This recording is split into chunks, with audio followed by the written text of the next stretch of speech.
Hey everyone, my name's Hank. We've been doing kind of testimonies the past couple of small groups, so Daddy asked that I would share mine. I'm pretty new here. This is my second semester coming, so we'll go ahead and get right into it. I didn't really grow up Christian. We went kind of to church until I was like 7, and then my family left the church. I didn't really know why at the time, and I'm not really going to get into it, but it was enough to where my family hasn't been back since. It kind of left like a bad taste in myself and my family's mouths. And so growing up, everything was pretty normal. Played sports, didn't get the best grades in high school, so I joined the Army straight out of high school. Did that for a little bit. I was an infantryman, and then I decided I wanted to go to college. So I went to Indiana State, and then from Indiana State I went to Purdue. And then here's kind of where the story starts of like how I found Christ. I went to airborne school, which for those of you that don't know is like you just learn to jump out of aircraft. So you know how to throw yourself out of a perfectly good airplane, right? And so everything was pretty normal. Made it to the third week. I was on my 4th jump, and I'm standing at the door, ready to hand my stack line off to jump master, hand it to him, and out the bird I go. And then I count to 6,000, which you're supposed to do, and I never felt the tug of a chute. And I was like, okay. I'm like 7,000, 8,000. I'm looking up and like imagine a trash bag that just isn't open. That was my parachute, which is okay. Like that happens, right? So they train you how to fix it. So I started working through my issues and trying to get it fixed. And I was just more annoyed than anything. Like, dude, really? My parachute's broken?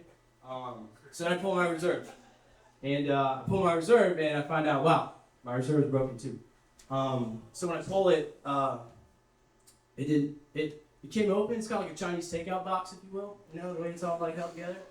And when it came open, I was just sitting there like I was riding a horse, just trying to like throw that parachute out. There's supposed to be a spring behind it, but the spring was compressed or I don't know what happened. It didn't pull it. So I'm throwing that sucker out, and granted, we're jumping from 1,200 feet. It's pretty short. I'm like 200 pounds, parachute's 57, rucksack's like 40. You got like 300 pounds like a lawn dart, rolling to earth, right? So in that moment, my reserve's getting caught up in my main. At this point, I'm pretty fast, we're cruising. And I just remember looking up like I was so mad. And I had called upon God since I was like 7. I was like, God, please. That's all I said. About this point, I was probably like maybe 100 feet above the trees, and I was cooking. Generally a good jump lasts about 40 to 60 seconds. Maybe you caught a thermal, you get to ride a little bit longer. I don't know, maybe it was down 20 or something, or 20 seconds or so, probably less. It felt like 3 minutes. It felt so long. So right when I called out, like God, please, then I just felt like kind of like my reserve had broke free from my main, and I was able to get just a little bit of air. And then you're just bracing. Like, for those of you that don't know, when you do an airborne operation, you fall. Please, don't try and land it. You're gonna break your legs. Happens all the time. Don't do it. So I was prepared. I was like, dude, I'm cruising. I'm about to spike. Like, am I gonna break my legs? Am I gonna break my back? Ironically, my great grandfather was a paratrooper in World War II, and he broke his back. I was like, is this my legacy? Am I gonna break my back like my great grandfather? Like, dude, come on, no way. But no, I walked away. I landed and I hit like trash. I mean, I'm not gonna lie, it was bad. But so still got one more jump. So I walked away from it. I mean, I smoked it, but walked away, and then still got one more jump. So the next jump is the night jump. So we're rolling up. This time I'm first jumper, so I'm standing at the door. You're just bouncing the whole time, just like and then that's when the thoughts set in. It's like, dude, I don't think I'm going to heaven. I'm not 100%. I don't know how I feel about this. And I've had friends in my life that had tried to push me, and I wasn't really about it. And there's kind of a lot of reasons why I didn't really want to pursue, I'll get into it a little bit later, but so then that's when I made the choice. I'm not very proud of it, but it was one of those where it's like, God, please, help me through this, and I'll follow you. It's like, well, what do you mean? I shouldn't have to bargain. it's His grace. I should have just accepted it. But unfortunately, it took 2 broken parachutes. You know, it happens. Hopefully not to any of you guys. But yeah, it happens. So then out we leap, just into the abyss, black as night, and of course it wasn't night, and best jump I've ever had. Since then, it's been good skies, clear skies, good canopies. So we're cool with that. But yeah, it's a good jump. So immediately after following everyone's school, I came home. I hit up my buddy, and I was like, "Hey, dude, it's time. I want to start going to church." He's like, "What happened?" So then I told him the story. And so, I started coming to church, and I started trying to follow God more. And then I guess this is kind of where we'll follow.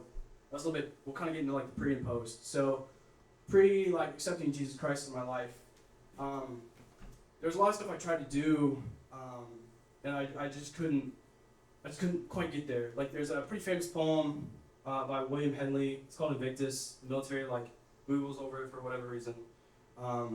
But there's a couple famous lines in there. One of them is, "I thank for whatever gods may be for my unconquerable soul." And then the final line in the poem is, "I'm the master of my fate, I'm the captain of my soul." And I embodied that. I thought yeah, dude, that's totally me. I'm, Billy so-and-so. Definitely not, because if I was, I wouldn't have busted my shoulder in high school, and I would have gone to college to play ball. I would have, it would have taken me 4 times to get into Purdue. I was denied, 3 times. I would have, I tried to go be a guy who wears a funny green hat in the Army that you don't really hear about. I got hurt, I was really close, and then, I made it, and then I got hurt. We're still working on that one, though. So if you know what I'm talking about, you can look it up. I ended up competing for the Army for a little bit, the best word competition. I made it all the way to nationals. I came second. So you see what I'm saying? Kind of where this path is going. It was just there's all these things I wanted to do, and I always felt short. It's because I didn't have Christ. So then we'll come into post. I ended up going to a school called Ranger School. It's the military's premier leadership and small unit tactics course. It's supposed to be 62 days long, on little to no sleep and little food. I ended up extending my stay a little bit because I liked it so much. I ended up recycling one of the bases. So when you recycle, you didn't want to recycle because it was you're in a place where you don't get food, you don't get sleep, you're away from family, you're away from friends.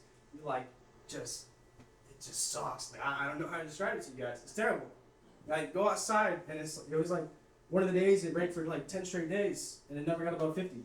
And we were wet the whole time. Guys are having surgery because their legs are so infected they're falling off. It was nuts. So I ended up recycling in phases, and I got a crazy finger infection too. I was one of those guys. At the time, the doctor was like, "All right, man, we got to take your finger off to save your hand, or we can do this, and then we're taking off your hand." And it's "Whoa, what do you mean?" And then eventually we were able to heal it. Still got it. We were able to heal it, and everything worked out all right. But it was because I had Christ. Thankfully, when I recycled, I had a chaplain that was rolling through with me. And everybody, you don't go to school like that and not become religious in something. I don't know, when you're in mountains, they give you a slice of bread and they give you some peanut butter. Now on the outside, you're "Oh, dude, bread and peanut butter, really?" But when I lost 40 pounds, okay? I don't have 40 pounds to lose,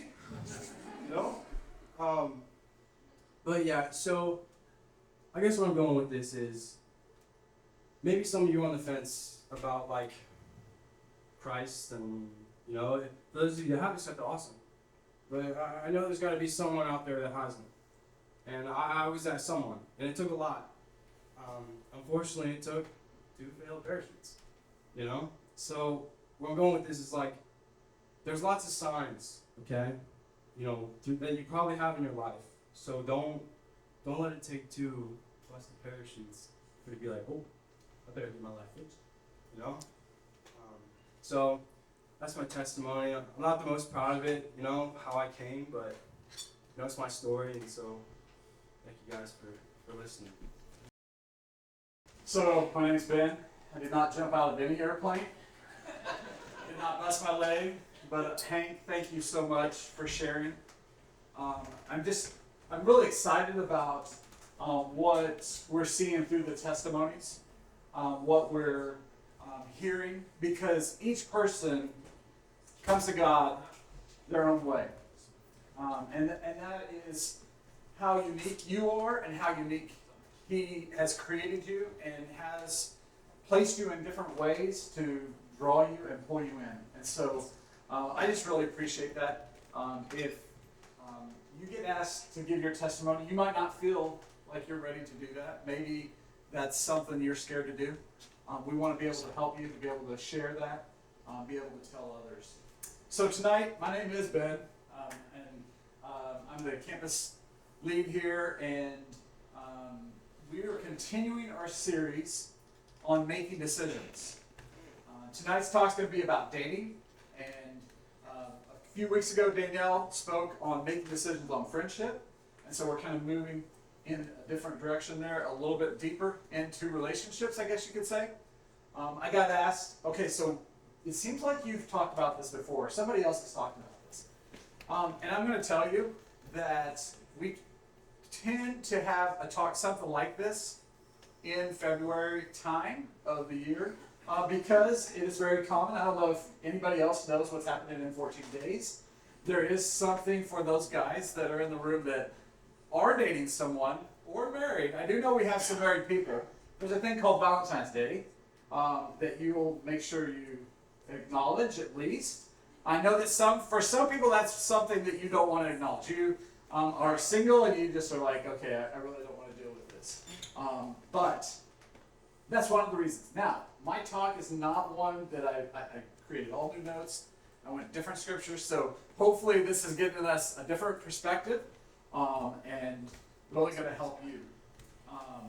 And so my desire here is to get you thinking about the decisions that need to be made about dating. And I have to say that it's been 30 years and 7 months since I asked a girl out for the first date. The last time I did that was 30 years, 7 months. Just so you understand what that means, I've been married for 28 years. We dated for 2 years before we got married. We're getting ready to celebrate our 29th anniversary coming up this, what day was it? Oh, yeah, June 3rd. That's a joke. I knew where it was. We started dating like right at the end of the semester in May. So, yeah, that's where I'm at. And I say that it's the last time I asked a girl out on the first date. And Nettie, when I was going through my notes with her, she goes, but I wasn't clear on that you asked me out on that first date. And so that's the thing that I want to encourage you guys is make sure it's clear when you're asking somebody out on a date. It worked out for me. I don't know. It did work out. So, yeah, that's what happened there. I do have like a lot of experience in dating. I'm not proud of that. I had a lot of other relationships before Nettie. Some good ones, some not so good ones, some that I learned from. Most of them I learned from somehow. I've seen other college students here going through relationships, good and bad.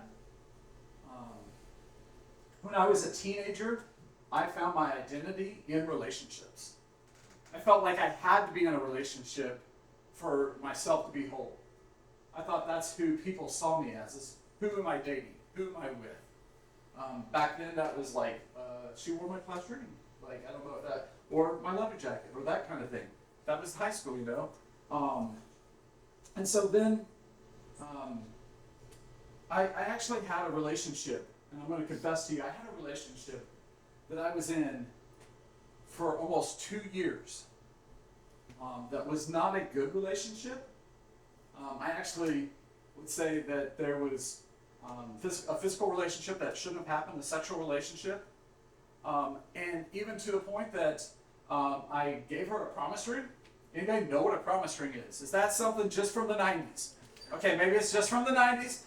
It was kind of like saying, I hope to be able to marry you someday, I promise. Well, that promise was broken because that never happened, and I'm very glad. I would never recommend doing that, and I learned from that lesson. But I knew after the third date that I shouldn't be with that girl. 2 years, heartbreak, an intimate relationship that I shouldn't have ever had, and I knew it after 3 days, that I should have never went down that path. But we go down that path because we're looking to fulfill ourselves.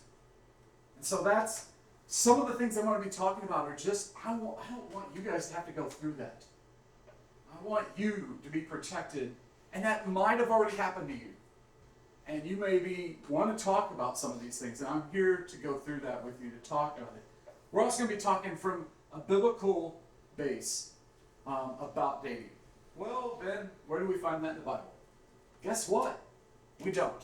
So where am I going to go biblically is that it talks about singleness and it talks about marriage. And we're going to dive into that with dating. So here at launch, we do things a little different on our large group nights.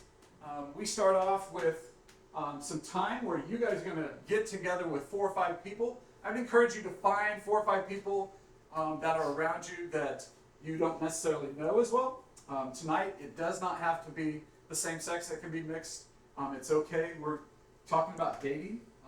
And so you're going to have some questions in the Bible app. It has those. It should be on the screen.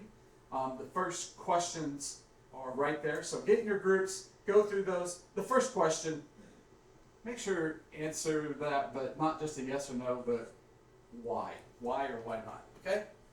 Jump into those, and I'll give you about 5 to 10 minutes here.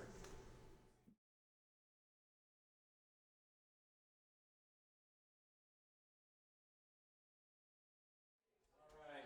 I know I hear still a lot of talking. You guys can probably go on, and maybe you want to talk a little bit more a little bit later about some of those questions.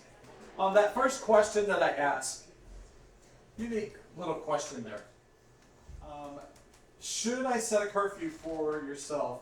Should you set a curfew for yourself on your first date? And I did that to get you thinking. Because I think that we miss giving ourselves some boundaries. Boundaries before we ever even go on a first date. Not that somebody else has set, and some of you are going, Ben, you're not my parent. Like, why are you doing that? No, you should be taking care of yourself. You should be setting this up for success so that you will have boundaries for yourself. Some of you might have thought, well, boundaries are to be set as a couple. And that is true. As a couple, you should, once you get into a relationship that you've agreed that you're dating and in this relationship, that should be some of the first things you do is start setting boundaries together. What are those boundaries? But you should be setting your boundaries for yourself as you go on the first date. And you can't expect the other person to know those boundaries or to set those boundaries. But if you set those, then you can say, yeah, I have to be home by 11:30. And I will tell you exactly what my mom said. Nothing good happened after midnight. I'm getting a little chuckle. It's true. I didn't understand that when my mom told me that. I understand that now. Because the things I did after midnight were not good and got me into trouble. And the longer we are on that date, the more likely we're going to do stuff that we shouldn't. And that's from the beginning of the first date to other dates that precede. And so start setting boundaries for yourself so that you can have good expectations and things will come out of that. You also have the right, as guys and girls, to say no. To say no if somebody starts to cross a boundary that you have set. That might be a physical boundary. That might be a boundary of taking you to a location that you don't want to go to. But many times we get into this relationship and we feel like we cannot say no because they may get mad at us and may not want to go on another date. Well, guess what? If they don't want to go on another date because they want to cross a boundary with you, they are not worth dating. You are worth more than that. And many times our self-worth is destroyed, but we think that we need them. And we do not need the person that is going to cross those boundaries or make us cross those boundaries. And so I want to encourage you that you are worthy to have boundaries and to set those boundaries and expect those boundaries to not be crossed. Proverbs Proverbs 4:23 says, guard your heart above all else, for it is the source of life. Guard your heart. Protect yourself. Know that you are God's child, and He wants the best for you. And you should want the best for yourself. So what are some decisions that you may, like I asked the one about a curfew, but what other things are boundaries that you might want to set? I started just thinking of some things, and I know it's been 30 years since I went on my first date with Nettie, but here's some things that I've just thought about, and I know I want to ask you all, give me some other things, but will I go somewhere on the first date to a public place? Is that going to be something I require? Will I kiss, hold hands, or allow any form of physical touch on the first date? What topics are off limits on the first date? What questions do I need to ask on the first date to know the person better, to be able to say, yes, I'll go out on a second date?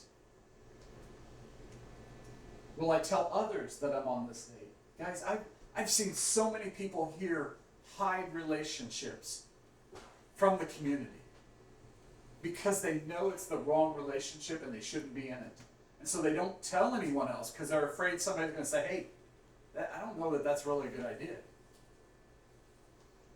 Will you have someone that will check in on you? Nobody checked in on Nettie and I. We didn't have cell phones or anything like that. But that is a thing today that I know that happens and is a good thing, is to have that check-in. Some of that's security reasons, but how is it going? And so that you will be on guard. What are some other things that you have thought about of boundaries that you would set for a first date or even dating? Back room? Any? Everybody's scared. How about the front row?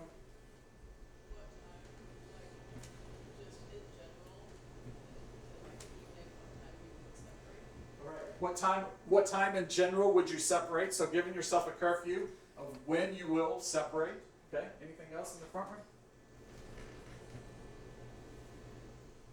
I'm giving you a chance to speak into this. I know it's scary. Yes. What personal stories will you share about yourself? Because sometimes we can go too deep too quick. But then there is that part that we need to open ourselves up. But talking about abuse or something like that right off is maybe not the first thing you're going to share on that first date. Anyone else? Yes? How long should the date be? Yes. Anyone else? I didn't hear anybody running from upstairs to tell me anything. And like I said, this isn't all-inclusive. There are things I want you to start thinking about for yourself, of what are some things that you should think about and boundaries that you should set for yourself before you even go on a first date. And then start thinking, what are boundaries that you should have as a couple when you come together that you can agree upon? They should build off of what you've already set for yourself. And maybe you go on a date with somebody that doesn't have any boundaries for the first date, and you expect them to have boundaries, and they don't. But maybe nobody else has talked with them about that. But for you as a couple, once you're in that relationship, to set those boundaries. Don't be afraid to make boundaries. Boundaries are there to succeed, not to fail. That's to help you succeed. And I think so many times we're afraid that boundaries are just there and I just want to do so much more. Like, it's just restricting me. And really, it's there to help us succeed in a relationship. Set tighter boundaries because they're harder to back up. It's hard to back up. My pastor says this: if you're going to build a fence, if you have a pond in your backyard and you're going to build a fence, you don't build the fence down in the pond and to keep your child from drowning. You build the fence up in the backyard to protect them from not getting in the water. But how many of those boundaries do we set that are really not far enough back? So set tighter boundaries and help yourself. And then revisit and reestablish boundaries that are broken. Because many times in a relationship, something happens and you've passed that boundary and you're like, oh no, what do we do? Well, it's okay. We crossed that boundary now. That's the new boundary. That does not have to be the new boundary. You can go back to that. But you have to revisit. And those are the tough talks. Those are the tough things in a dating relationship. So, criteria. What kind of criteria a person should have that you would date? How many of you have a list? Just a show of hands in the back room. I got to see this. How many of y'all have a list? I see some hands. Married people with hands up. Used to have a list. List, yes. Okay, so I have a alumni that I recall had a list of 54 items that he was looking for in his girlfriend or wife.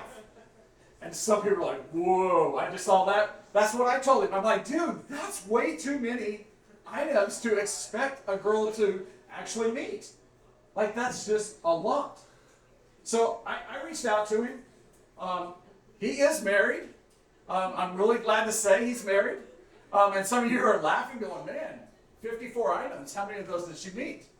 Well, even before he ever started dating her, his counselor and him sat through and walked through all those items and got down to 60 things that he then had as his criteria for a wife. And guess what he said? She meets all 6 of those. And it's exciting to see that. Sometimes we have excess of criteria that can't be met. But I'd say, what are the make and break criteria? What are the things that you are sticking to?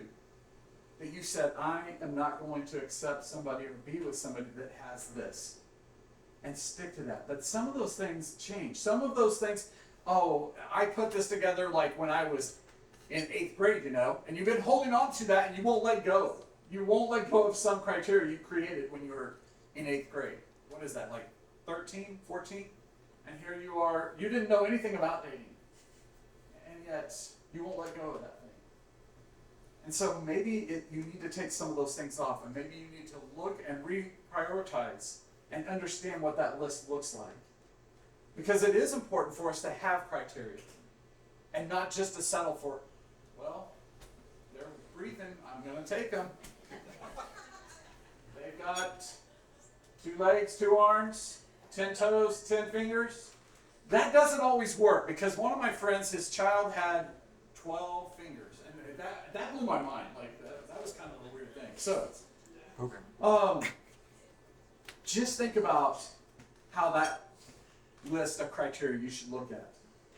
So decisions on what that person should be like. And then, how do you find people to date? That's a huge thing today. That's some major decisions there. Are you going to use a dating app? Are you going to go on a blind date? Are you going to allow your friends to set you up? Are you going to allow your friends to tell you not to date someone? Are you going to ask your family to help you out? Those are things that I'm not going to stand up here and tell you which way. Because I guarantee that that's one of those, the dating app thing, I didn't have to deal with that. Like, I don't know what I would do right now. Like, if I was in your shoes looking for a spouse, I don't think, there's some of it that's okay, but there's some of it that's really scary. And so making sure you have your boundaries set, you have your criteria set, and looking at how does this all fit in. But I will say this, if you're looking for a certain type of person, you've got to look in the right place. If you're looking for somebody that's athletic, if you go down to the esports area, that's not going to be somebody, I know it has sports in the name of that, but that's not somebody that's athletic. That's somebody that's going to be a gamer. And that's totally different than what you were looking for. And so looking in the right place.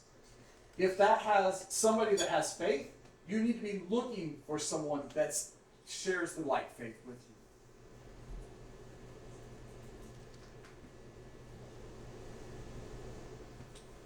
So what is the purpose of dating? I'm going to stand up here and tell you that this isn't necessarily what I went into, especially younger. But I'm going to hold to and say that this is really, truly the biblical model. If you're going to date, dating is for marriage. If you are dating for any other purpose, you are going to set yourself up for inappropriate relationships. You are going to find yourself with a friend with benefits. And that's not what God's intent was. His intent was for us to be in union for marriage. And I know that that might not be the thing that you want to hear, but that is what the purpose of dating is for. And the dating is a thing that is kind of Americanized. I'll just tell you that. Arranged marriages have been around for a long time. I don't know how, like, if I said, would you want an arranged marriage? I don't know how many of you guys would actually raise your hand and say yes. Maybe you're tired of everything else and you're ready to go to that. I don't know. But dating is for marriage. And if it's for marriage, we need to be looking for what God wants for us. And the physical intimacy is only reserved for marriage. Dr. Julia Slattery says, God is the greatest proponent of your pleasure, not the pleasure that is sweet for a season, but the deep, profound satisfaction that only grows sweeter with time. Once you understand what God has said to know, you are free to have a great time exploring all He has given you to enjoy. If you say no in the dating area, God will give that to you in marriage. I want you to look at Hebrews 13:4. It says, marriage is to be honored by all, and the marriage bed kept undefiled because God will judge the sexually immoral and adulterers. This is not saying that sex is bad. This is saying that He has reserved it for marriage, and it is for you to reserve for marriage. If you cannot control yourself in the dating relationship, how can you be trusted to handle yourself in marriage? What decisions are you making right now to be sure that you are honoring God in the marriage bed?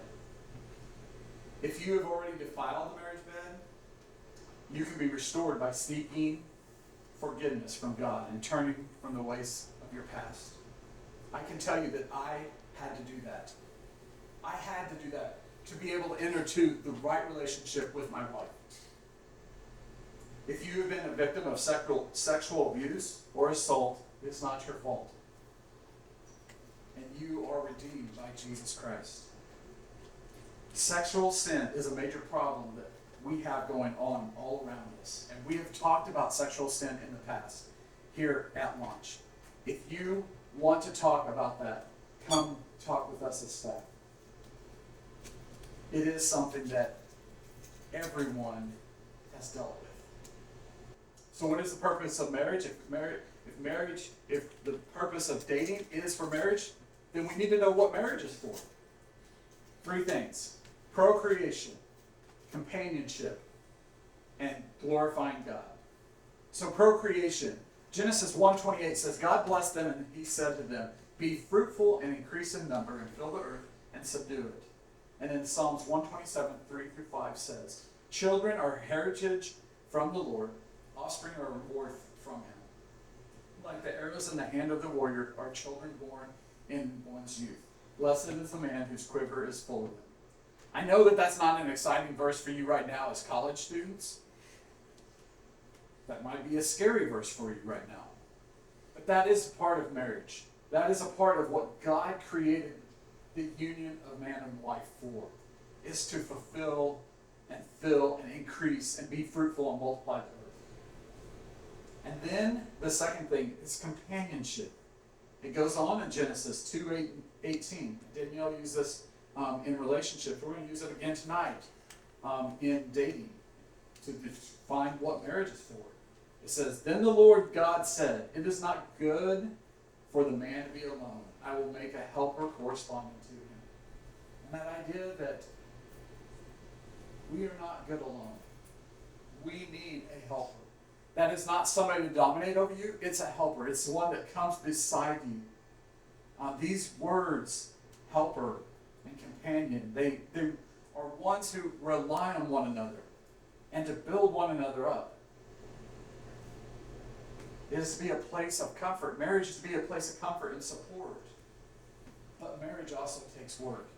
Many times we give up because we don't see that happening. And I'm sure that many of you have seen marriages where there was no support, where there was no comfort, where they did not rely on each other. Maybe that was your own parents. Maybe that's friends. Maybe that's people in your church. Maybe that's people that you've seen wherever it is that you've seen relationships that have fallen apart. But marriage takes work. You have to work at continuously dating. Guess what?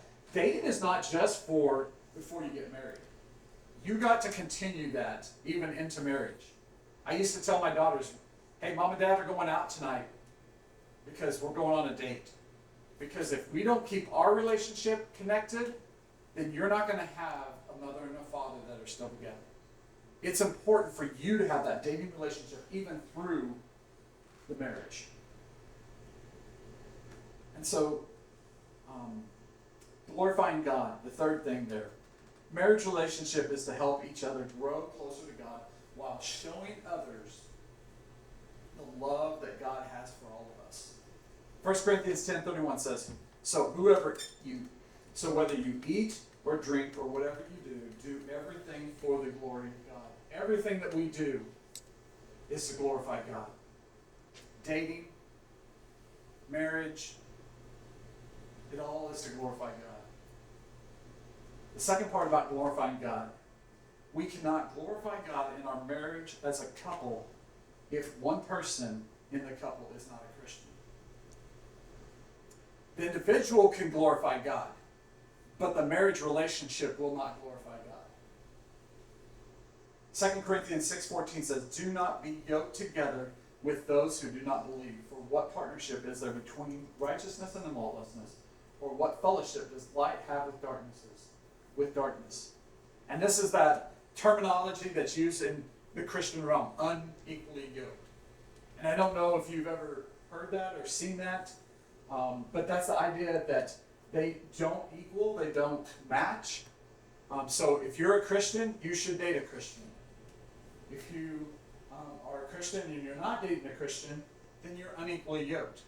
But I would go a little step further than that. Because so many times we stop right there and we go, oh, they're a Christian, I'm going to date them. But are they equally yoked with you? Are they at the same place? If you are called to go on missions and they're not, and they keep you from going on missions, guess what? That wasn't an equally yoked, but you were both Christian. So being equally yoked doesn't just mean being a Christian in both of those. It can also mean that you don't have the same interests. You don't have the same goals in life. And so making sure that you are connected in that way. The other thing is it might be a different denomination. You might be from one denomination. They might be from another denomination. And you might be, well, it's okay. We'll go to our own separate churches and we'll both be worshiping God. I've seen that. I've seen relationships that have tried that. That doesn't work. You need to go to the same church as a married couple. You need to be worshiping God together and raising your children together to glorify God. That's what we're called to do in a marriage relationship, is to glorify God. And so just think about how important that is. Making wise decisions in your dating relationship is going to help build the foundation for your marriage relationship. That does not mean it's going to be easy when you get married. Because you're gonna find there's a whole bunch of more decisions you've got to make when you're in marriage. But making the right decisions in the dating relationship will build the foundation for the marriage. I like to say this, and thinking about how has the dating relationship worked for you? And when you get married, or if you get married, and you're walking along and you go to an event, and you run into one of your old ex-girlfriend, boyfriend, whatever that's like, and you're like, oh no, what's this going to be like? And then they have their spouse, and that's your, for me, that was my ex-girlfriend. Can I look to this guy that's now her husband and shake his hand and say, I honored her?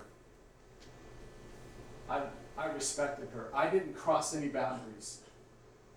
Or am I going to look at him and just be in shame because I did things with her that was not right for me to do. And so think about that. Think about how you can honor and glorify marriage in the dating relationship. Because you're not married in a dating relationship. And you shouldn't be doing things that married couples do. All right, one last thing we're going to cover is singleness. The thing is should we be single? Should you not date and not get married? Some of you have been hurt in dating relationships and think, oh, I'm bowing out. I'm not gonna date and not get married anymore. And that's not necessarily the only reason to do that. And I want to look at what the Bible says. 1 Corinthians 7, 8, and 9, Paul writes, I say this to the unmarried and to the widows. It is good for them if they remain as I am. But if they do not have self-control, they should marry, since it is better to marry than to burn with desire. If you have that burning desire for a relationship, then it's very unlikely that you are to stay single. So think about, has God called me to stay single? I'm not telling you that you have to get married. There is reasons to stay single. And if that is what God's called you to, make sure that you're following through with that. We need to protect one another. In the singleness, we need to protect each other. In dating, we need to protect each other. In marriage, we need to protect each other. We can't lead others on. And I see this in all three areas of that, in singleness, dating, and marriage. People leading each other on of the opposite sex. And we need to respect and be honest with people. Be honest and letting them know, and not to flirt, not to lead others on. If somebody has asked you out and you don't have any desire to go out with them, just say no. It's not, if you lead them on, it's not good. So a few tips, and then we're going to have a few more questions for you to just go over here. A few tips for making decisions in dating. The first tip, I've already said it, but I want to reiterate it. Dating leads to marriage. Dating leads to marriage.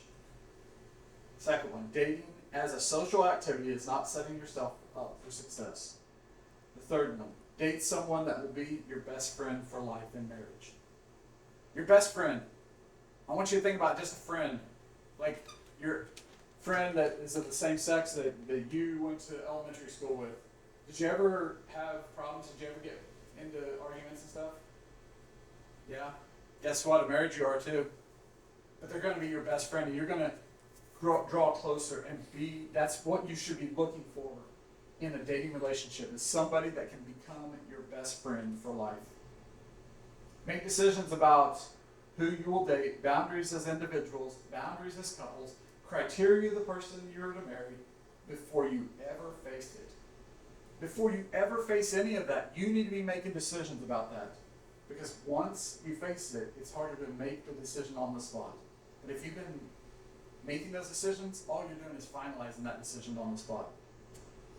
Making decisions about dating is not easy, but it is important for us to make the right ones and to think about, what is God calling me to do? So I have 3 more questions for you to look at in your groups, and those final questions should be up there. I'm going to give you another 5 to 7 minutes. See how you guys are doing on that with 3 questions, and then we'll come back and I'll close this.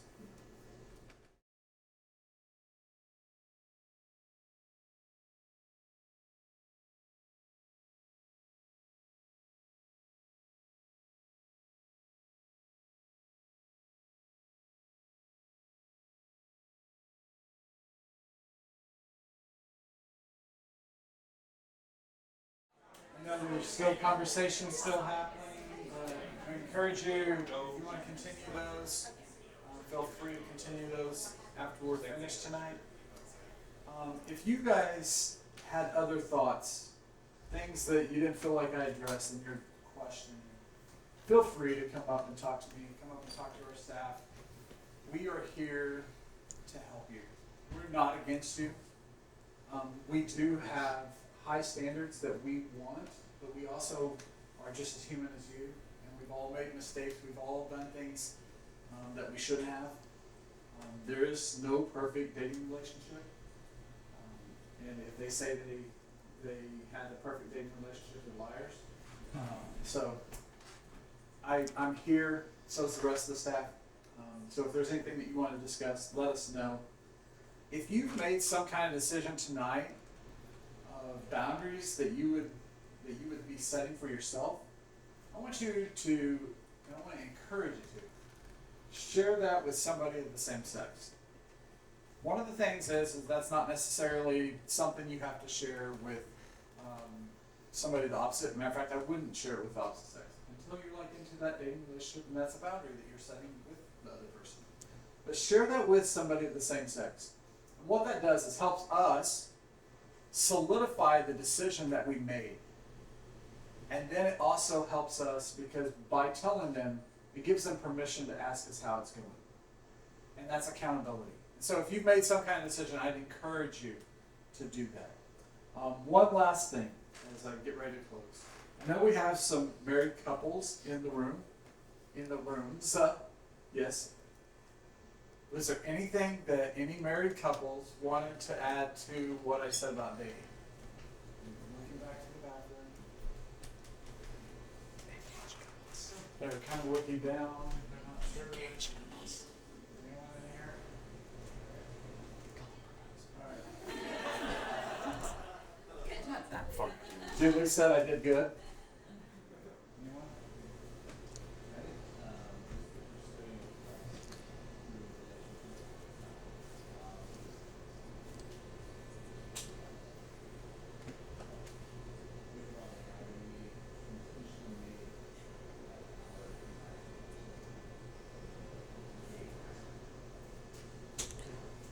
So Hayden said that when him and Robin were dating, and even today probably, yes, that the importance of pursuing Christ and that helps in the relationship for both of you to be pursuing Christ and developing in that in your personal walk with Christ, but also together.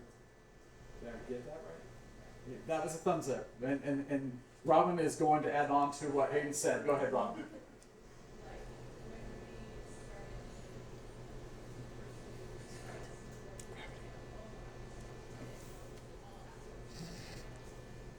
So Robin says that whenever they pursued their own personal walk with the Lord, it helped the dating relationship and the marriage relationship because then they felt closer. And that's a triangle. If nobody's ever seen that, that part of one person, the guy, the girl, and then God. And as you pursue God as individuals, you also come together closer. I don't know if you guys have ever seen that. I'll add something.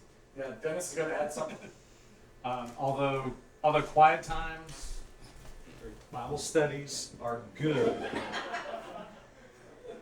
Bible studies together are not necessarily helpful or healthy because it stirs some deeper stuff. I'm going to go a little deeper right off of that because I actually learned this in your class in seminary. Exactly what Dennis is saying. But I learned that the real thing that's happening is the same place where our relationship with God and how we draw closer to God is stored in the same part of the brain as the relationship with others and the relationship with someone else. And so as you start doing a Bible study together and getting closer to God, guess what happens when you stop doing the Bible study and the girl's there or the guy's there? The physical intimacy and drawing closer to each other happens, and it's not good. And I even warn people, like coming off of mission trips, be very cautious if the two of you went on a mission trip. I've known of couples getting pregnant after that point because of that happening. Because they were so intimate with God, they drew closer and it went into the physical relationship. So be cautious of that. Be cautious of it. Bible studies are good, but be cautious of doing that too much before you're married. That's interesting. Okay. Well, I'm so glad. If you guys have more questions, please feel free to come talk to us. And not that it's, like I said, it's been 30 years, but I'm here. I've watched others. I've listened to others. I've learned from what is good, what is bad, trying to help others to grow in their dating relationships. Let me pray. Father, we thank you for this day. We thank you for your love for us. I thank you for marriage. I thank you for dating. I thank you for singleness. I thank you for allowing us to continue to pursue you, God.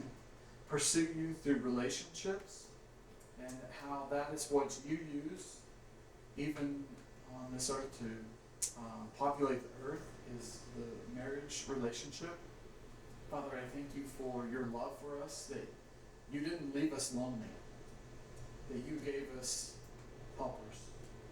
And Father, I just ask that you would be with us, that each one of us tonight, wherever we're at, if we're single, if we're dating, if we're married, that we would look at how we are relating to others and how that is to glorify you and how we can glorify you through that. Father, I just ask that you be with these students as they go through these tough times, that they feel the pressure of singleness, of dating, than those that have been in early marriage there. Lord, I just thank you for all of this. In Jesus' name I pray. Amen. My name is Rick Butler. For those of you who don't know me, I'm part of the staff here at Launch. My primary responsibility is sports outreach and intramurals. And we're really glad that all of you are here tonight.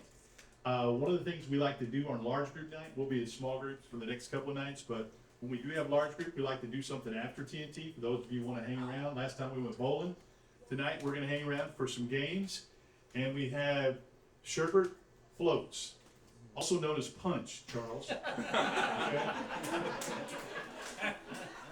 So we're going to have that afterwards, all right? So you're welcome to stay around. Love for you to stay around as long as you want to, and let's play some games and have some good time and fellowship afterwards. All right, would you join me in prayer? Father, we do thank you so much for this day. We thank you especially for giving us this opportunity to get together tonight. It's just been great to be able to hang out with each other, to get to know some new people, to laugh together, to be able to worship you in spirit and in truth with one heart. We thank you for just challenging us tonight in this area of dating. Thank you for using Ben, and thank you for what was shared tonight from your word. And I just pray, God, you'll help us to think about everything that was said tonight. We'll go and we'll have some more thoughts about that, and we'll have some more discussion about it, and you'll help us, Lord, through your principles and through your word, to make right decisions when it comes to dating, when it comes to being single, when it comes to the person that we choose to marry, and how we live out our married lives. So God, we truly want to honor you in that area, and we want to glorify you. So God, help us to make right decisions. Help us to help each other to do that. God, again, I thank you so much for letting us have this time together tonight. Thank you for Jesus and what he did for us on the cross. We love you, and we ask this in his name.